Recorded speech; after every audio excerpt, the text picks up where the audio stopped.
मित्रांनो नमस्कार.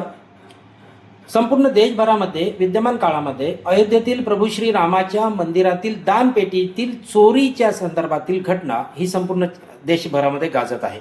प्रभू श्री रामाला अर्पण करण्यात आलेल्या दागदागिने, हिरे, जवाहीर याच सोबत सोन्याच्या विटा, चांदीच्या विटा, पैसे या संदर्भात चोरी झाल्याची घटना SITने उघड केलेली आहे.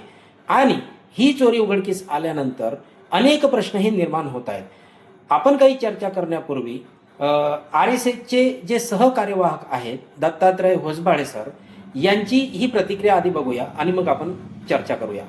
स्वयंसेवक संघ संपूर्ण हिंदू समाज से भी आह्वान करता है कि इस कठिन क्षण में वह आवश्यक धैर्य और संयम का परिचय दें तथा इस दुर्भाग्यपूर्ण घटना का लाभ उठाकर हिंदू विरोधी, राष्ट्र विरोधी शक्तियों के हिंदू धर्म एवं समाज को बदनाम करने के षड्यंत्रों को विफल करे.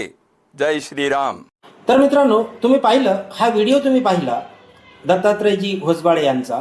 यामध्ये ते हिंदू समाजाला आवाहन करत आहेत की या कठीण प्रसंगामध्ये तुम्ही धैर्य आणि संयम ठेवा आणि या दुर्दैवी घटनेचा फायदा घेऊन कोणतेही हिंदू समाजाला किंवा सनातन समाजाला बदनाम करणारे हिंदू विरोधी आणि राष्ट्रविरोधी गट हे त्यांचे कट उधळून तुम्ही लावा, अशी ती मागणी आणि आव्हान आपल्या हिंदू समाजाला करत आहेत. मित्रांनो, या ठिकाणी अतिशय साधा, सोपा, सरळ मुद्दा असा आहे की या संपूर्ण ट्रस्टमध्ये हिंदू समाजातील नागरिक आहेत यात दुमत नाही, परंतु ते सर्वसामान्य सामान्य बहुजन यातील कोण आहे? कोणीच नाही. यामध्ये जे प्रमुख आहेत ते प्रमुख केंद्र सरकारपासून तर योगीजींच्या सरकारपर्यंत सगळ्यांचे अतिशय लाडके आणि जवळचे आहेत. म्हणून तुम्ही स्वतःचे पाप झाकण्यासाठी हिंदू धर्माला मध्ये आणू नका, असं माझं स्पष्ट मत आहे. ही चूक हिंदू धर्माची नाही, हिंदू धर्मातल्या व्यक्तीची नाही.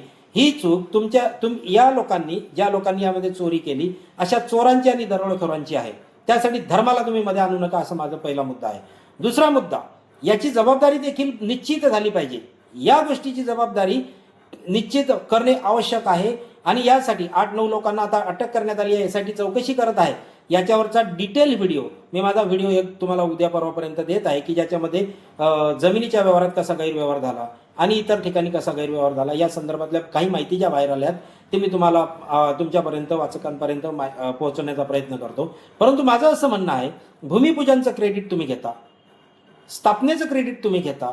अरे, ज्या पौष महिन्यामध्ये आपण पूजन करत नाही, पवित्र पूजन करत नाही, त्या पौष महिन्यामध्ये प्रभू श्रीरामाची मूर्ती बसवण्याचं क्रेडिट तुम्ही घेता. सर्व क्रेडिट जर तुम्ही घेता आहे तर या दरोड्याची, या चोरीची, या दानपेटीच्या आणि प्रभू श्रीरामाला वनवासात टाकण्याची एक प्रकारची जबाबदारी ही सुद्धा तुम्हीच घेतली पाहिजे. त्यामुळे दुसऱ्यांना दोष देऊन फायदा नाही.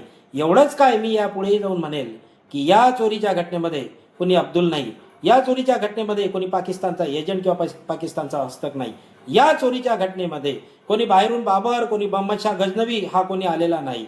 अरे एवढंच काय, पंडित नेहरू सुद्धा नाही.